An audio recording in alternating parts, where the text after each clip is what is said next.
Hello people and welcome back to serene facts by Hima. आज का vlog है second part of what we were discussing in our previous video. इस video में हम discuss करने वाले हैं हम किस तरह से स्टडी परमिट के IMM डॉक्यूमेंट्स फिल आउट करते हैं, ऐसे कौन से डॉक्यूमेंट्स हैं जिनकी और रिक्वायरमेंट होती है और किस तरह से हम उन डॉक्यूमेंट्स को GCK पे अपलोड करते हैं। So without wasting any further time, let's begin quickly.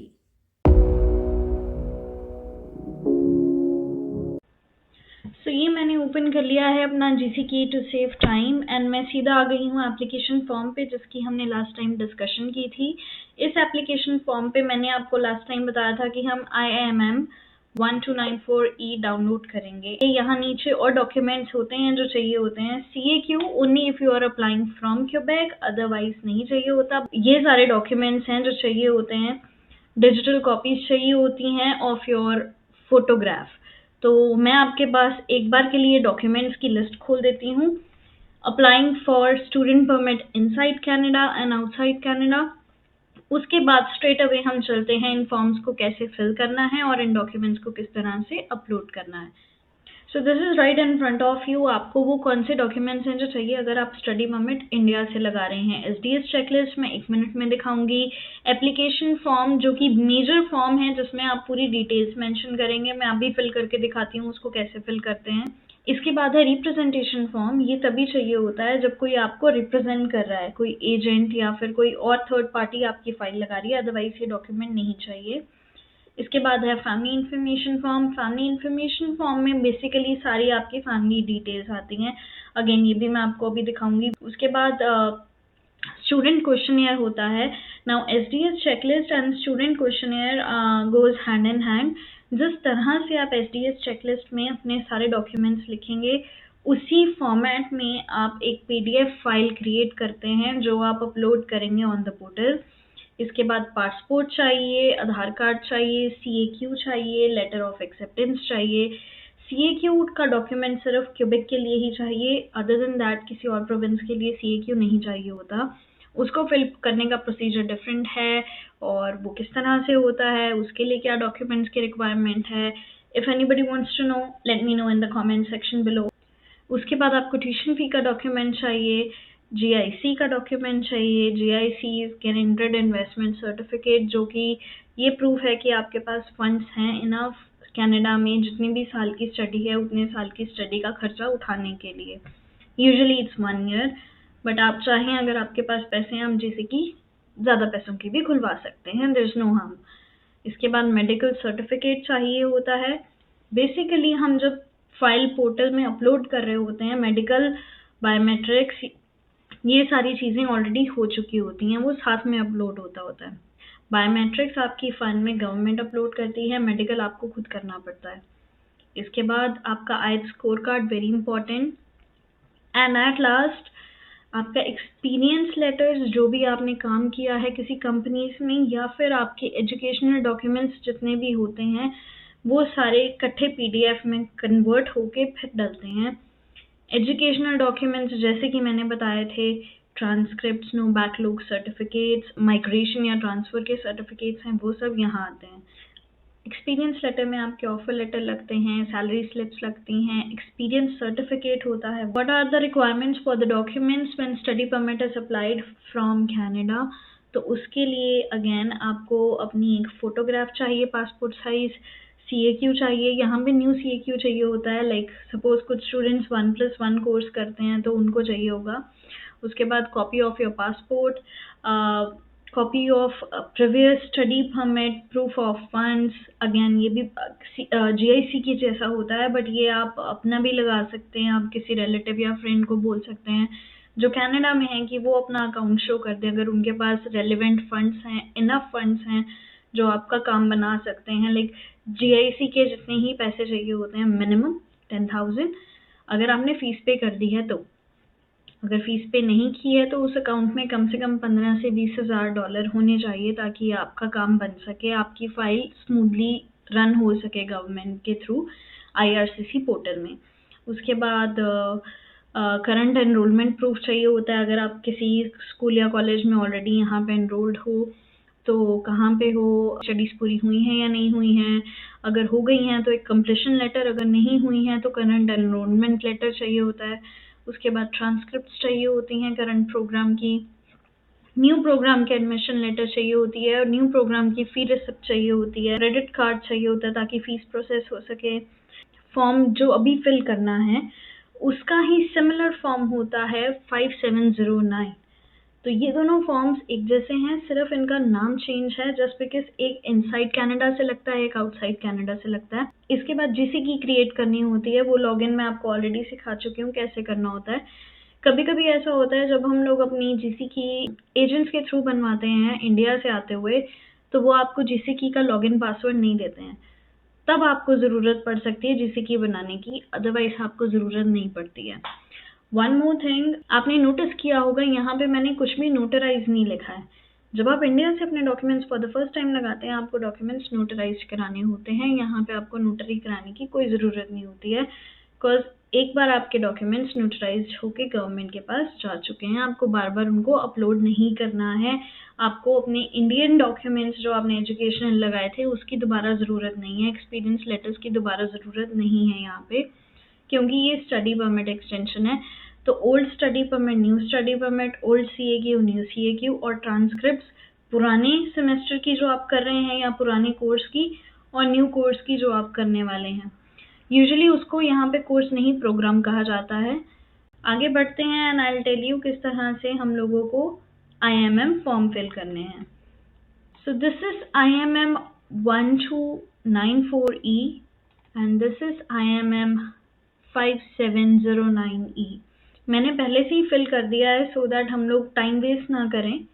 जिनके पास UCI नंबर नहीं है वो कुछ फिल नहीं करेंगे, जिनके पास है वो अपने स्टडी परमिट पे जाएंगे और वहाँ पे टॉप राइट कॉर्नर पे लिखा होता है वो लेके यहाँ पे लिखेंगे। UCI नंबर स्टडी परमिट पे इजीली मिल जाता है। फिर अपनी लैंग्वेज आप बताएंगे, आप कौन सी लैंग्वेज में कंफर्टेबल हैं, इंग्लिश, फ्रेंच। इसके बाद आप रीज़न देते हैं कि आपका स्टडी परमिट जो है वो एक्सटेंड हो रहा है या फिर आप स्टेटस को रिस्टोर कर रहे हैं या फिर टेम्पररी रेजिडेंट परमिट को एक्सटेंड करवाने वाले हैं। तो ये तीनों में से एक फिल करना होता है। अब क्योंकि यहाँ पे मैं 1+1 कोर्स का एग्जाम्पल लेके चल रही हूँ तो मैंने फर्स्ट पे टिक किया है। यही आप इस डॉक्यूमेंट पे आएंगे तो यहाँ पे ये है ही नहीं, बिकॉज आप फर्स्ट टाइम फिल कर रहे होते हैं and application made outside Canada होती है। तो बाकी की इन्फॉर्मेशन यहाँ पे ऑलमोस्ट सेम चलने वाली है। That's how I am gonna compare for you, तो आपके लिए इजी रहेगा। आप अपना last name, first name fill करेंगे, अपनी इन्फॉर्मेशन फिल करेंगे, सेक्स बताते हैं, डेट ऑफ बर्थ बताते हैं, सिटी ऑफ बर्थ बताएंगे, टेरिटरी बताएंगे या कंट्री बताएंगे जहाँ पे ये था। सेम ही इंफॉर्मेशन आउटसाइड कनाडा वाले डॉक्यूमेंट पे भी है।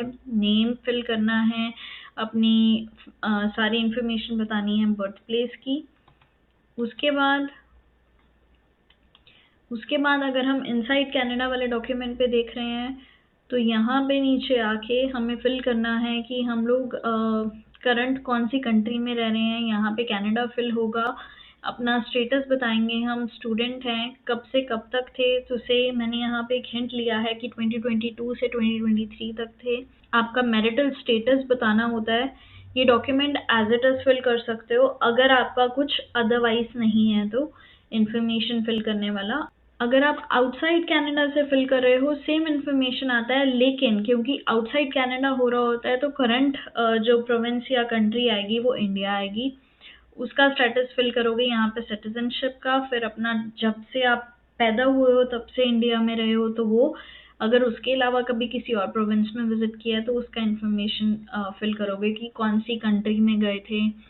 फॉर एग्जाम्पल काफ़ी लोग ट्रैवल करते हैं अलग कंट्रीज में, तो यहाँ पे वो इन्फॉर्मेशन फिल होगा। एक और इन्फॉर्मेशन फिल करेंगे कि कहाँ के लिए अप्लाई कर रहे हैं, तो कनाडा के लिए अप्लाई कर रहे हैं, फिर स्टेटस बताएंगे किस चीज़ के लिए, एंड देन डेट्स फिल करेंगे कि कब से कब तक का प्लान है। और CAQ अगर आपके पास आया है तो यहाँ पे डेट्स होती हैं, अगर CAQ नहीं भी है तो भी आप यहाँ पे टेंटेटिव इन्फॉर्मेशन फिल करेंगे, बिकॉज आपके प्रोग्राम के ऊपर डेट्स लिखी होती हैं कि प्रोग्राम कब से कब तक का है। अगेन आपका मैरिटल स्टेटस सिंगल, नीचे आ जाएंगे, फिर पर्सनल डिटेल्स पूछी हुई हैं। दोनों फॉर्म्स में सेम तरह के क्वेश्चन हैं। पर्सनल डिटेल यहाँ पे भी देख लो, और मैंने ये फॉर्म फिल किया है from inside Canada. Outside Canada में भी सेम इन्फॉर्मेशन आएगी। अगेन अगर आपकी इन्फॉर्मेशन डिफरेंट है तो वो डिफरेंट आएगी। मैंने बेसिक फॉर्म एक तरह से फिल किया है। Have you previously been married, तो येस और नो। उसके बाद आपकी लैंग्वेजेस, आप यहाँ पे अपनी मदर टंग फिल करेंगे। फिर आप इंग्लिश फ्रेंच में कंफर्टेबल हैं तो बोथ करेंगे, नहीं है तो एक लैंग्वेज फिल करेंगे, नहीं किसी में है तो नीदर करेंगे। वैसे this is not possible because आपने आइट्स दिया है। उसके बाद आप दोनों में से कौन सी लैंग्वेज में ज़्यादा कंफर्टेबल हैं ये इन्फॉर्मेशन बताएंगे। Canada is a bilingual country, तो यहाँ पे दोनों लैंग्वेजेस चलती हैं। So you guys have to be very careful what languages are you putting here and are you even aware of those languages, because आपका बाद में इंटरव्यू भी हो सकता है। यहाँ पे आप अपना पासपोर्ट नंबर भरते हैं। पासपोर्ट नंबर आपका पासपोर्ट पे लिखा होता है, वहाँ से फिल करेंगे। पासपोर्ट इंडिया का है, उसका इशू डेट, एक्सपायरी डेट। अगर कोई और कंट्री से फिल कर रहे हैं तो यहाँ पे वो कंट्री आएगी, उसका नंबर आएगा पासपोर्ट का और इशू एंड एक्सपायरी डेट आएगा। ये क्वेश्चंस यहाँ पे इनको नो करेंगे दोनों में। नेशनल आइडेंटिटी डॉक्यूमेंट अगर आप लगा रहे हो तो यस, अगर नहीं लगा रहे हो तो डू इट और नो। यस कर रहे हो तो आप आधार कार्ड लगाओगे, नहीं तो आप नहीं लगाओगे। तो आपको बस उसकी इंफॉर्मेशन फिल करनी है कि ये मेरा डॉक्यूमेंट नंबर है, इस कंट्री का है, ये इशू डेट थी, ये एक्सपायरी डेट थी। यूएसपीआर कार्ड होल्डर हैं आप, नहीं हैं तो ये अपने आप सी ग्रे हो जाएगा, आपको कुछ फिल करने की ज़रूरत नहीं है। इसके बाद आप इधर भी देख लो, कंपेयर कर लो साथ में। इस डॉक्यूमेंट पे भी सेम वही इंफॉर्मेशन है, there is nothing different, it's total same document. फिर कॉन्टैक्ट इन्फॉर्मेशन आ रहा है। कॉन्टैक्ट इन्फॉर्मेशन में आप अपना एड्रेस देंगे। मैंने ये फेक एड्रेस लिया है।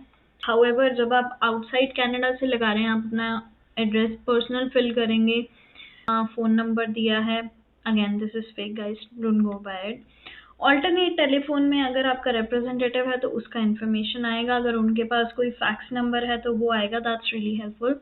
ईमेल आपकी रहनी चाहिए बिकॉज ऑब्वियसली आपकी ईमेल्स पे सारे रिस्पॉन्सेस आएंगे। आप एक्सटेंशन लगा रहे हैं तो आप यहाँ पे इंफॉर्मेशन देंगे कमिंग इनटू कनाडा, कनाडा पहली बार कब आए थे वो डेट लिखेंगे। उसके बाद कौन से एयरपोर्ट से आए थे, अब मैं मॉन्ट्रियल टूडो एयरपोर्ट है तो उसका इन्फॉर्मेशन दिया हुआ है यहाँ पे। किस रीज़न की वजह से आए थे, स्टडी की वजह से, तो वो इन्फॉर्मेशन दिया हुआ है।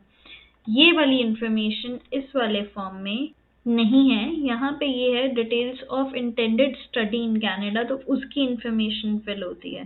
कौन सा इंस्टीट्यूशन है, कहाँ पढ़ने वाले हो, क्या डेट्स होंगी, वो सारा इन्फॉर्मेशन यहाँ पे आएगा। सेम ही इन्फॉर्मेशन यहाँ पे मैंने फिल किया हुआ है। फॉर एग्जाम्पल मैंने एक कॉलेज का नाम लिया ऐसे ही मॉन्ट्रियल के और उसकी इन्फॉर्मेशन फिल की है, कौन सा कोर्स कर रहे हो। आपको जैसे कोर्स का इन्फॉर्मेशन जो होता है आपके लेटर ऑफ एक्सेप्टेंस पे दिया होता है। लेटर ऑफ एक्सेप्टेंस आपके पास तब आता है जब आप ऑफर लेटर की फीस पे कर देते हो। तो लेटर ऑफ एक्सेप्टेंस आपको लगाना बहुत ज़रूरी होता है। इवन जब आप ट्रैवल कर रहे हो वो सबसे ऊपर रखना ज़रूरी है। पासपोर्ट के ठीक बाद लेटर ऑफ एक्सेप्टेंस होना बहुत ज़रूरी है कि कॉलेज ने आपको एक्सेप्ट किया है।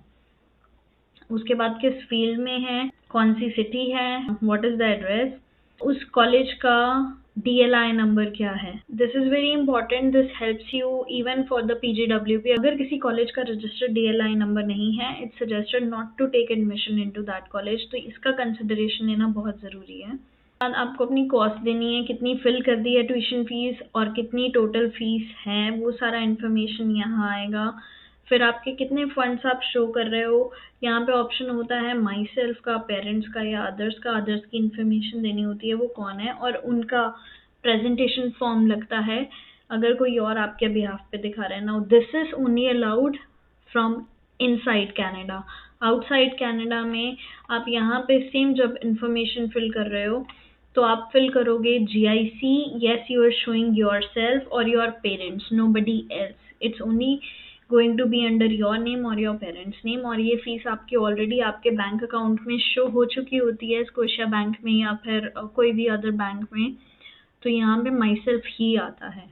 अगर आपको अपनी CAQ इन्फॉर्मेशन चाहिए, आप अपना CAQ का डॉक्यूमेंट लेंगे, उसको खोलेंगे, वहाँ पे C00 करके जो नंबर होता है वो आपका सर्टिफिकेट नंबर होता है। वो सर्टिफिकेट नंबर आपको यहाँ पे फिल करना होता है इन लाइन 7 एंड उस पे आपकी जो एक्सपायरी डेट होती है वो यहाँ पे फिल करनी होती है। इसके बाद अपनी एजुकेशनल इन्फॉर्मेशन और एम्प्लॉयमेंट इन्फॉर्मेशन फिल करनी है। मैंने एक एग्जांपल लेके यहाँ फिल कर रखी है, तो आप देख सकते हो। फॉर एग्जांपल मास्टर्स की इन्फॉर्मेशन ABCD सिटी से की है, इंडिया में की है, ABCD व्हाटएवर फैसिलिटी से की है, उसकी डेट्स लिखी हुई हैं। उसके बाद एम्प्लॉयमेंट, मैंने ये एक एग्जांपल लिया है क्योंकि जब हम कनाडा में आते हैं तो हम ऑड जॉब्स ही करते हैं 20 आवर की शिफ्ट में। बहुत रेयर चांसेस होते हैं कि स्टूडेंट्स को उनकी स्टडीज से रिलेटेड ही जॉब मिल जाए। यू वेरी लकी इफ आपको मिल सकती है तो उसके लिए ट्राई ज़रूर करना चाहिए। तो यहाँ पे उसकी इन्फॉर्मेशन फिल होती है एम्प्लॉयमेंट में। अगेन ये इन्फॉर्मेशन भी मैंने यहाँ पे सारी फिल कर रखी है। मोस्टली क्वेश्चन के आंसर्स नो ही होते हैं। अगर आपका स्टडी परमिट पहले कभी रिजेक्ट हुआ है, that is the major question, तो आप आंसर यस करेंगे और यहाँ पे within a few words उस एक्सप्लेनेशन को देंगे कि क्यों रिजेक्ट हुआ था और क्या वो दोबारा अप्रूव हुआ या नहीं हुआ। Study visa, visitor visa, whatever the information आप यहाँ देंगे। कुछ और पर्सनल क्वेश्चंस हैं, इनकी इंफॉर्मेशन फिल करने के बाद आप नीचे अपने सिग्नेचर्स करेंगे इस तरह से, डेट डालेंगे जिस डेट को सबमिट करना है। उसके बाद इस डॉक्यूमेंट को वैलिडेट करोगे। तो जैसे ही इस डॉक्यूमेंट को वैलिडेट करते हो, यहाँ पे नीचे स्कैन्ड कुछ इन्फॉर्मेशन आ जाती है। अब मैंने पूरा फॉर्म फिल नहीं किया है तो वो इन्फॉर्मेशन ये मुझे नहीं देगा बिकॉज फॉर्म में कुछ एरर्स हैं। हाउएवर आप जैसे ही फिल करोगे वो स्कैन इन्फॉर्मेशन आ जाती है। तो दोनों डॉक्यूमेंट्स सेम ही हैं, आपने देखा कोई खास फर्क नहीं है सिवाय 1-2 लाइंस के। That's how study permit inside and outside Canada differs. इसके अलावा कुछ और डॉक्यूमेंट्स होते हैं जो चाहिए होते हैं, जैसे कि family information form. Again this is very easy. Download करने के बाद आप यहाँ पे इस पे स्टूडेंट इन्फॉर्मेशन फिल करेंगे बिकॉज हम स्टडी परमिट के लिए अप्लाई कर रहे हैं। फर्स्ट ऑफ ऑल आप अपने स्पाउस का स्टेटस देंगे अगर आप सिंगल नहीं हैं तो। Then you will tell about your mother, father. अगर आपके चिल्ड्रन हैं तो आप उनका इन्फॉर्मेशन देंगे। फिर अगर आपके सिबलिंग्स हैं उनका इन्फॉर्मेशन आएगा। सर्टिफिकेशन देंगे, यहाँ पे अपने सिग्नेचर्स करेंगे। Signatures have to be by your hand and not digitally, make sure of it. उसके बाद आप डेट लिखेंगे। अगर कोई रिप्रेजेंटेटिव आपकी हेल्प कर रहा है तो वो डेट्स खुद डाल सकते हैं। Next is the study permit questionnaire. इसी में ही स्टडी परमिट चेकलिस्ट है, as you can see 5818E। This is the checklist. इसी फॉर्मेट में आप इंडिया से अगर डॉक्यूमेंट्स अप्लाई कर रहे हैं तो आप सारे अपने डॉक्यूमेंट्स को लगाएंगे अपनी PDF में। सारा इन्फॉर्मेशन दिया हुआ है, ये ऐसे ही पूरा का पूरा फॉर्म लगता है। इसी फॉर्म के नीचे एज यू सी यहाँ पे स्टडी परमिट क्वेश्चनएयर है। अगेन क्वेश्चनएयर बहुत सिंपल है।